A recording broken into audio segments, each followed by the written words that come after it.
Je vous propose de faire un test avec les pierres pour voir ce dont vous avez besoin en ce moment et ce dont vous n'avez pas besoin. Alors pour ça, je vous laisse choisir, alors désolé pour la luminosité, je vous laisse choisir une pierre qui va vous attirer le plus et une pierre qui va vous attirer le moins.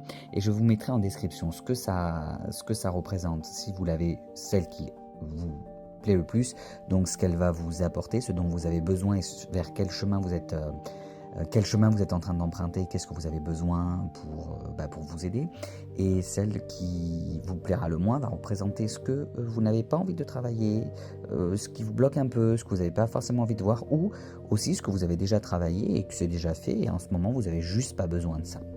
Voilà, après ça sera à vous de voir, vous allez voir hein, si vous écoutez, vous savez aussi si c'est quelque chose que vous avez déjà travaillé ou si ce seront des petits blocages. Donc je vous les montre un petit peu mieux parce que la luminosité c'est pas super. Si vous avez déjà choisi, n'hésitez pas à aller voir en description ce qu'elle représente. Et n'hésitez pas aussi si c'est tombé juste de le dire en commentaire, ça peut être sympa d'échanger et de voir ce que ça donne.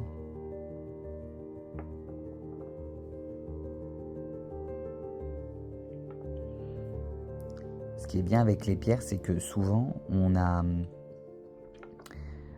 y va avec l'intellect, on se dit qu'on a besoin de telle ou telle pierre, mais des fois, laisser l'intuition et laisser nos envies du moment nous guider, ça marche plutôt bien.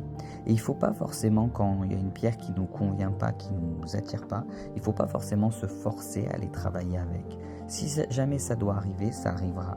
On n'est pas forcé, obligé de se mettre dans le mal. Voilà.